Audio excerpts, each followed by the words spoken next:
Good morning friends. My self Aman Arora और आज मैं आपके साथ डिस्कस करने जा रहा हूँ अपना जितना मेरा एक्सपीरियंस है।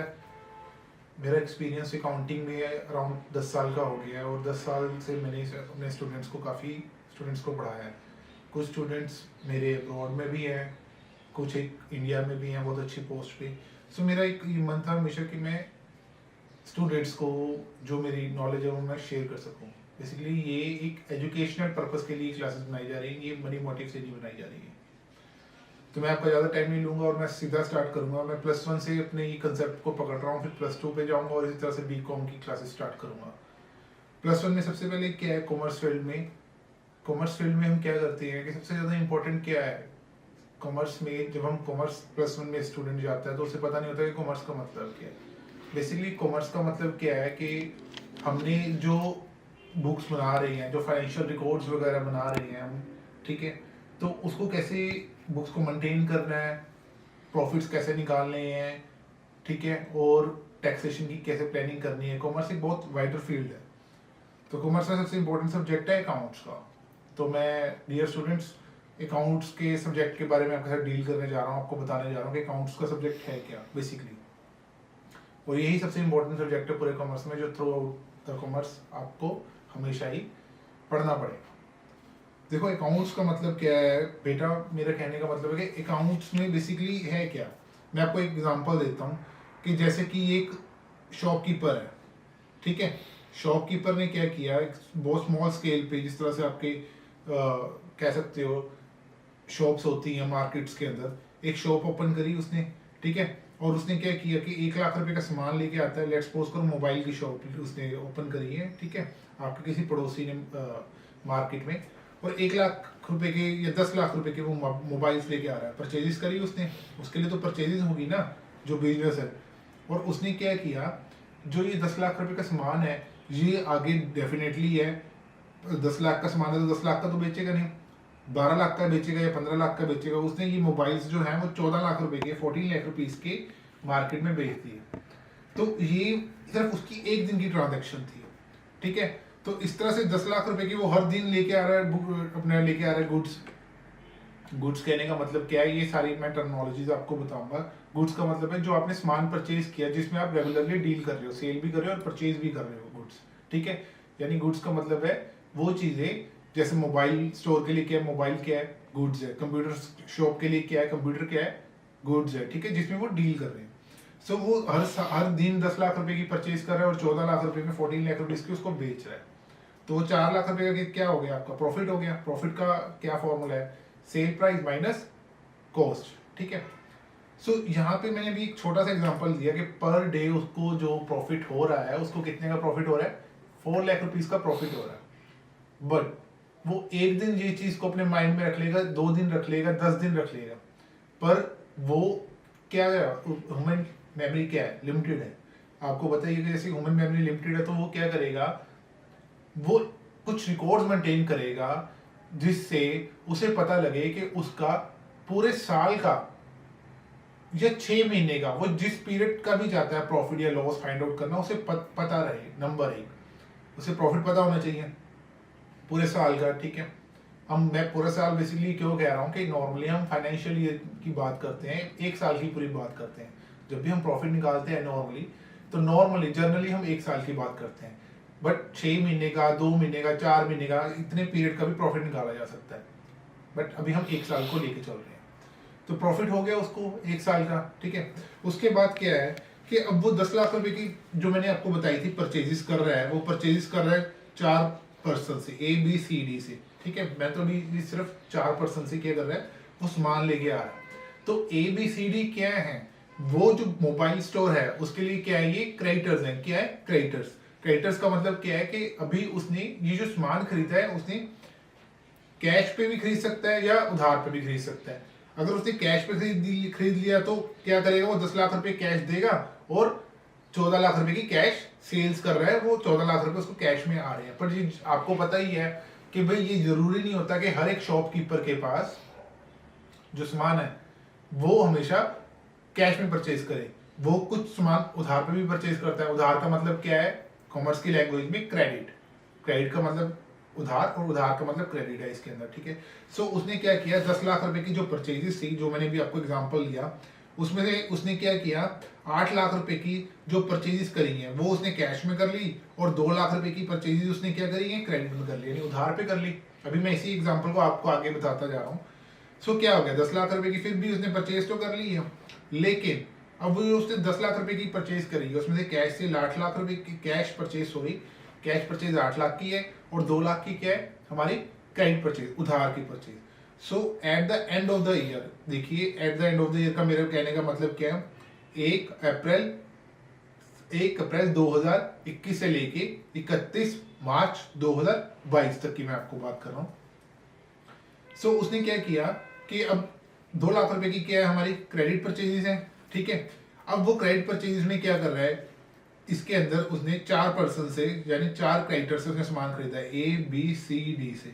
अब ए बी सी डी से उसने 2 लाख रुपए का सामान खरीद लिया अलग अलग प्रोपोर्शन में। मान लेते हैं कि ए से उसने 50,000 रुपए का सामान खरीदा, बी से कितने खरीदा, 30,000 रुपए का सामान खरीदा, सी से कितने का खरीदा उसने सामान, उसने 60,000 रुपए का सामान खरीदा, और उसके बाद क्या हुआ, 60,000 रुपए का उसने डी से भी सामान खरीदा। सो अब क्या है कि भी हमें eight the end of the year या एक पर्टिकुलर पीरियड के बाद मोबाइल स्टोर वाले को लगेगा कि भाई मैंने किस पर्सन के कितने पैसे देने हैं, ए के कितने देने, बी के कितने देने, सी के कितने पैसे देने हैं, ठीक है। क्योंकि अभी तो उसने ये सिर्फ एक दिन की ट्रांजैक्शन का मैंने आपको बताया कि 40,000 रुपए की उसने सामान ए से खरीदा, 30,000 रुपए का सामान बी से खरीदा, 60,000 का सी और डी से खरीदा। फिर क्या हो रहा है कि वो मोबाइल स्टोर वाला कुछ पैसे इनको हर महीने के बाद दे रहा है या हर हफ्ते के बाद दे रहा है। लेट्स सपोज करते हैं 50,000 रुपए का जो सामान उसने क्या परचेज किया मिस्टर ए से, और उसको 30,000 रुपए का चेक दे दिया, ठीक है।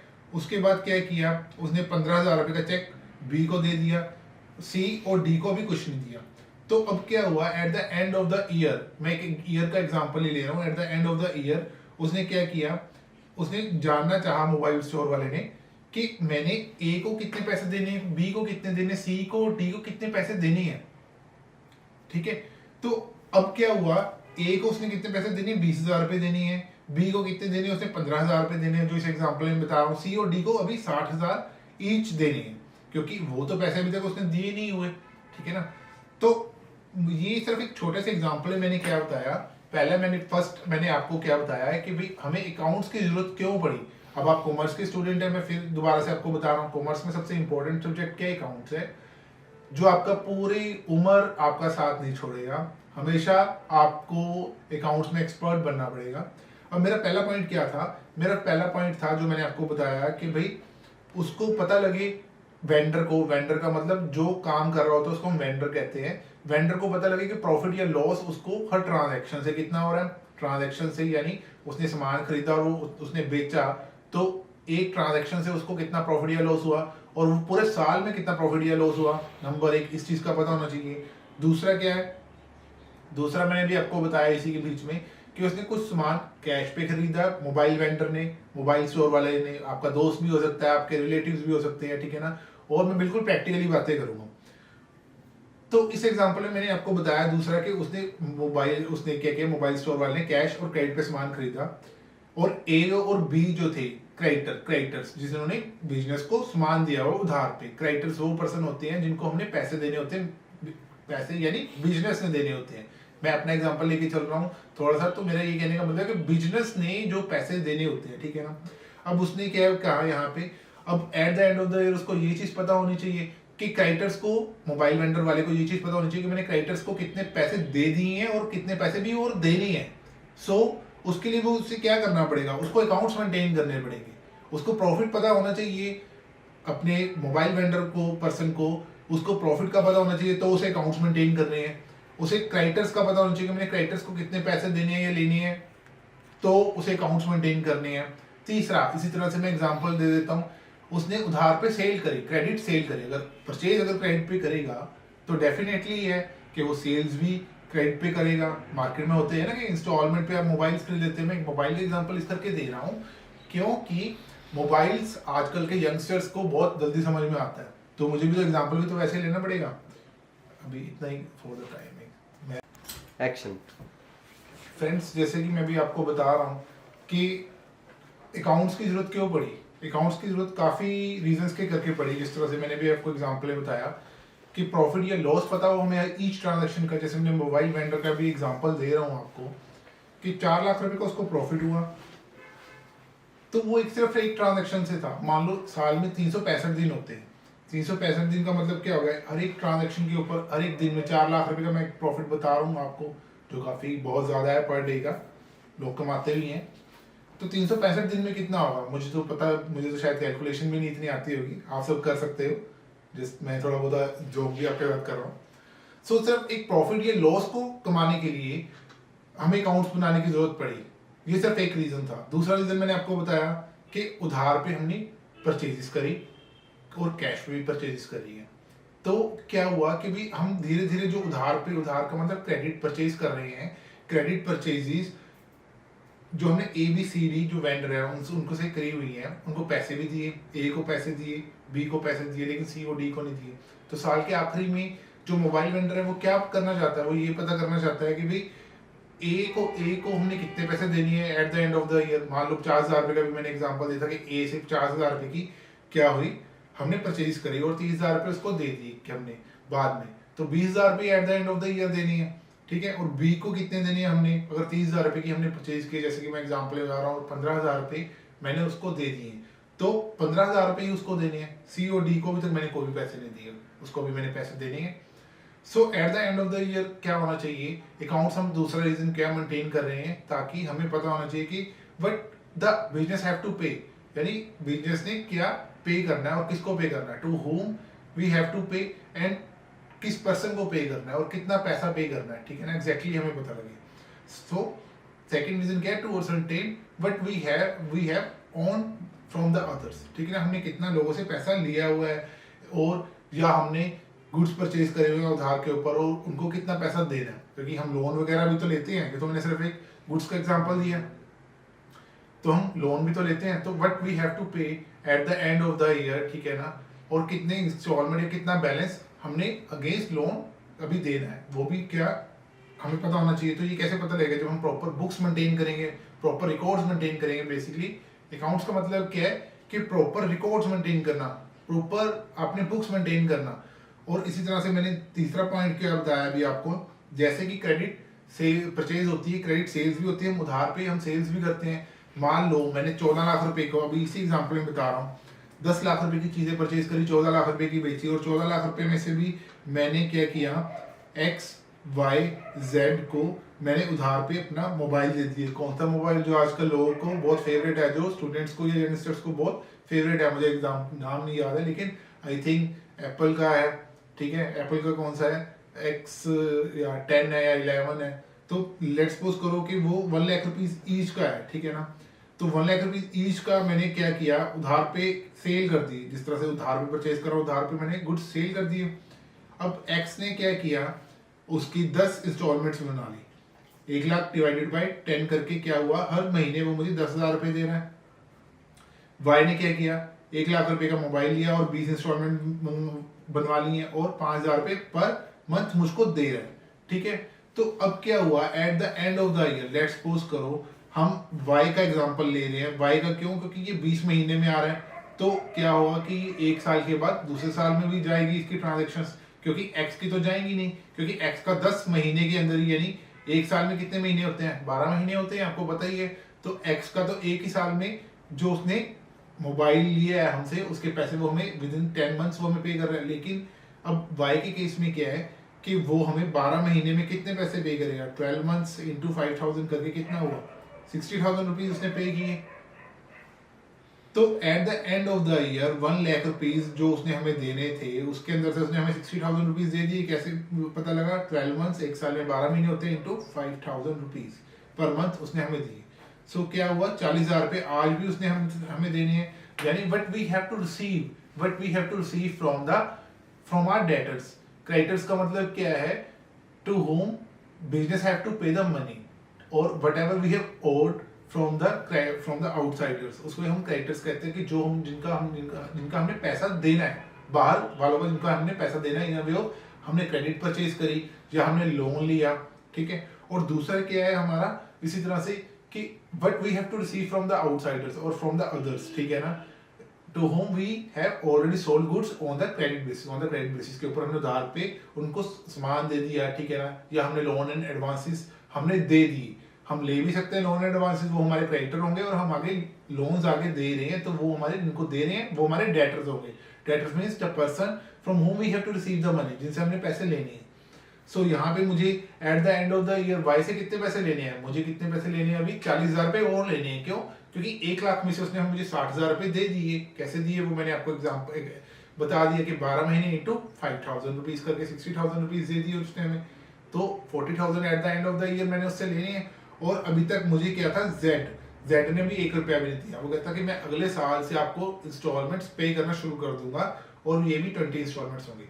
सो क्या हो गया, eight the end of the year x जो है, एक्स ने मुझे पूरे पैसे दे दिए, तो वो बुक्स में 0 खड़ा रहेगा। उसके बाद क्या है, वाई से मैंने कितने पैसे लेने हैं, 1 लाख रुपए लेने थे, उसमें से 60,000 उसने दे दिए, 40,000 अभी भी लेने हैं। और जेड है, जेड से क्या हुआ, जेड से मैंने पूरे के पूरे 1 लाख रुपए भी लेने हैं। तो मेरी बुक्स में एज अ डेटर कितने शो होंगे, 1,40,000 रुपए के eight the end of the year. Eight the end of the year का मतलब क्या हुआ, 31 मार्च 2022। मैं eight the end of the financial year को कह रहा हूँ। फाइनेंशियल ईयर का मतलब क्या है स्टूडेंट्स, मैं दोबारा बता रहा हूँ, हमारे अकाउंट्स में each year divided into the separate, जो ईच ईयर है, ठीक है ना, उसको हम हर एक ईयर को फाइनेंशियल ईयर कहते हैं, ठीक है ना। और वो हमारा कब शुरू होता है, 1 अप्रैल से शुरू होता है, 1 अप्रैल 2021 से लेके 31 मार्च 2022 तक, ठीक है। इसी तरह से फिर फाइनेंशियल ईयर फिर स्टार्ट होगा 1 मार्च 2022 से लेके 31 मार्च 2023 तक, ठीक है। तो हर साल ऐसे ही डिवाइड होगा, तो उसे हम फाइनेंशियल ईयर कहते हैं। तो आई थिंक ये अब आपको पता लग गया होगा। तीसरा रीजन दोबारा मैं रिकैप कर देता हूं। Number 1, to know about the profit and loss of each transaction, to know about the what we have to pay to the outsiders, and third one क्या है, what we have to receive from the outsider. इस करके हम क्या करेंगे, books को maintain करेंगे, accounts को बनाएंगे। तो ये कुछ एक रीजंस मैंने आपको बता दिए कि हम अकाउंट्स क्यों बनाते हैं, अकाउंट्स बनाने की क्या रीजन है। ये पूरे नहीं मैंने अभी बताया, मैंने जस्ट आपको एग्जांपल दिए है। एक स्मॉल मोबाइल शॉप का जो ओनर है या वेंडर है, ठीक है ना, मोबाइल वेंडर है, उसका मैंने छोटा सा एग्जांपल आपको दिया है। लेकिन अब ये देखिए, अब ये तो सिर्फ था एक सोल प्रोप्राइटरशिप। सोल प्रोप्राइटरशिप का मतलब क्या है कि सिर्फ एक ही पर्सन जो है वो बिजनेस चला रहा है, वो ही प्रॉफिट कमा रहा है, वो ही लॉस अगर उससे हो रहा है तो वो ही कर रहे हैं। तो जैसे मोबाइल वेंडर, जिस तरह मिस्टर राम हो गया, मिस्टर राम को ये प्रॉफिट हुआ या ये लॉस होगा, ठीक है। अब ये डिफरेंट फॉर्म ऑफ बिजनेस, जिस तरह से अकाउंट डेवलप हुआ उसी तरह डिफरेंट फॉर्म ऑफ बिजनेस भी डेवलप हुए। जैसे सोल प्रोप्राइटरशिप, उसके बाद क्या हुआ, पार्टनरशिप। पार्टनरशिप का मतलब क्या है, जब मिस्टर राम को लगा कि भी मुझे अपने भाई मिस्टर श्याम को, मिस्टर मोहन को बिजनेस में लेके आना चाहिए और मुझे और पैसे बिजनेस में लगाने चाहिए, मेरे पास इतने पैसे मैंने लगा दिए। उसके बाद मैंने अपने दोस्तों के, अपने भाइयों के पैसे लगवाए और बिजनेस में एक पार्टनरशिप फॉर्म एक क्रिएट कर दी। पार्टनरशिप फॉर्म का मतलब मैं यहाँ पे कह रहा हूँ लीगल रजिस्टर्ड पार्टनरशिप फॉर्म, ठीक है। मैंने अपने दोस्तों को या अपने 4 जिनके ऊपर मुझे विश्वास है उनको साथ में बिठाया, एक स्टैम्प पेपर लिया, एक पार्टनरशिप बनाई, ठीक है ना, रजिस्ट्रार से नोटिफाई करवाया उसको। और रजिस्ट्रार ऑफ फर्म्स में हर एक स्टेट का रजिस्ट्रार ऑफ फर्म होता है, उसके अंदर जाकर मैंने अपने इस स्टैम्प पेपर को क्या किया है, इस जो पार्टनरशिप डीड बनी हुई है इसको मैंने रजिस्टर्ड करवा दिया, ठीक है। रजिस्टर्ड पार्टनरशिप फर्म की बात कर रहा हूँ। तो सोल प्रोप्राइटरशिप के बाद पार्टनरशिप बनी, ठीक है ना। उसके बाद और डेवलप हुआ बिजनेस, तो कंपनीज बनी, private limited companies, public limited companies बनी, और उसके बाद लिमिटेड लायबिलिटी पार्टनरशिप बनी। और उसके बाद एक और फॉर्म ऑफ बिजनेस है जो बहुत ज़्यादा डेवलप्ड और कंट्रीज में, बहुत ज़्यादा डेवलप्ड कंट्रीज के अंदर बहुत फॉलो किया जाता है, चैरिटेबल ट्रस्ट का, ठीक है। चैरिटेबल ट्रस्ट का बिजनेस जो था वो स्टैब्लिश हुआ। सो जैसे जैसे अकाउंट्स डेवलप होता रहा, different form of business develop होते रहे, आते रहे। सो उसमें क्या था, उसके अंदर बाद में क्या है कि इन सबको रेगुलेट करने के लिए गवर्नमेंट को आगे आना पड़ा। गवर्नमेंट ने कई तरह के लॉज बनाए हैं, जैसे कि अभी मैं करंटली एग्जांपल देता हूँ, हिडनबर्ग का एग्जांपल है, प्रैक्टिकल एग्जांपल आपको दूंगा। हिडनबर्ग जो थे अमेरिका की जो बहुत अच्छी एक कंपनी है, बेसिकली ये एक चार्टर्ड फाइनेंशियल एनालिस्ट पर्सन है वहाँ का, मुझे उसका नाम नहीं क्लियर है या नाम नहीं भी पता है, उसने ये बनाई है। और वो हिडनबर्ग ने क्या किया कि अडानी ग्रुप्स के ऊपर अभी एक रिपोर्ट निकाली है कि भाई कुछ शॉर्ट सेलिंग हो रही है या कुछ ना कुछ यानी कुछ प्रॉब्लम है बुक्स ऑफ अकाउंट्स के अंदर। सो ये क्या हो रहा है कि भाई वो कह रहे हैं कि बुक्स ऑफ अकाउंट्स में प्रॉब्लम है, और वो अडानी ग्रुप ने क्या बताया है कि नहीं, हमने तो हर एक चीज एज पर लॉ करी है, एज पर गवर्नमेंट के लॉ और इंस्ट्रक्शंस के हिसाब से करी है। सो यही कहने का मतलब है, अगर हम अपनी हर एक चीज को एज पर लॉ कर रहे हैं, एज पर कानून ने जो चीजें बताई हुई हैं उसके अकॉर्डिंग बना रहे हैं, सो तभी वो सब चीजें वैल्यूड है और बिल्कुल सही मानी जाएगी। वो तो इस केस में हम देखते हैं कि आगे फ्यूचर में क्या होगा। बेसिकली मेरा यहाँ भी यही कहने का मतलब था कि जिस तरह डिफरेंट फॉर्म ऑफ बिजनेस आए, उस हिसाब से गवर्नमेंट को डिफरेंट डिफरेंट कानून बनाने पड़ गए। पार्टनरशिप के लिए अलग कानून, कंपनी के लिए अलग कानून बनाना पड़ गया, लॉ बनाना पड़ गया, ठीक है ना। चैरिटेबल ट्रस्ट के लिए अलग लॉ बनाना पड़ गया। सो क्या था कि अकाउंट्स बनाने की जरूरत क्यों हुई? अकाउंट्स बनाने की जरूरत क्यों हुई कि भाई हम रेगुलेट कर सके, गवर्नमेंट रेगुलेट कर सके, चेक कर सके कि ये जो फॉर्म ऑफ बिजनेस है ये सही बुक्स ऑफ अकाउंट्स बना रहे हैं, जो जैसे हमने बोला वैसे बुक्स ऑफ अकाउंट्स बना रहे हैं। तो ये चौथा रीजन हो गया कि भाई हम बुक्स ऑफ अकाउंट्स या अकाउंट्स क्यों मेंटेन करते हैं। तो मैं आपको एक रीजंस बता रहा हूँ कि हम अकाउंट्स क्यों बनाते हैं। तो सबसे पहले तो +1 के स्टूडेंट्स को यही पता होना चाहिए कि हमने कॉमर्स में अकाउंट सब्जेक्ट पढ़ना है, तो हमने सब्जेक्ट क्यों पढ़ना है। तो मैंने आपको रीजंस बता दिए। और उसके बाद क्या पता होना चाहिए आपको, ये सब करने के बाद अब ये देखिए गवर्नमेंट के भी मैंने रेगुलेशंस का बता दिया। अब क्या है कि ये बहुत एक इंपॉर्टेंट पॉइंट है कि क्रेडिटर्स ने हमारे बिजनेस में पैसा लगाया है, तो क्रेडिटर्स ये भी तो जानना चाहेंगे eight the end of the year profit या लॉस कितना हुआ, ठीक है। शेयर होल्डर्स कंपनी के केस में क्या जानना चाहेंगे, कंपनी के केस में शेयर होल्डर्स होते हैं, ठीक है, वो ये जानना चाहेंगे प्रॉफिट या लॉस कितना हुआ है बिजनेस को। तो बड़े सारे एस्पेक्ट्स हैं। सो अभी मैंने अकाउंट्स के बारे में आपको बता दी है। सो अकाउंट्स का मतलब क्या है, अब हम इसकी डेफिनेशन पढ़ते हैं। अकाउंट्स का मतलब है, अकाउंट्स मीन्स जो फाइनेंशियल ट्रांजैक्शंस हो रही है। कौन सी फाइनेंशियल ट्रांजैक्शन? मैं आपको बिल्कुल लेमैन की लैंग्वेज में बता रहा हूँ। जो फाइनेंशियल ट्रांजैक्शंस, अगर एम्प्लॉय बहुत ऑनेस्ट है कंपनी के लिए, वो वाली चीज को नहीं हमने देखना है। हमने सिर्फ फाइनेंशियल ट्रांजैक्शंस को, जो पैसे का लेन देन जिस ट्रांजैक्शन में हो रहा है। जैसे कि क्या हुआ कि मैंने गुड्स बेची है और उसके अगेंस्ट पैसा आ रहा है, या फ्यूचर में बाद में पैसा हमें डेटर्स देगी, तो वो एक फाइनेंशियल ट्रांजैक्शन है।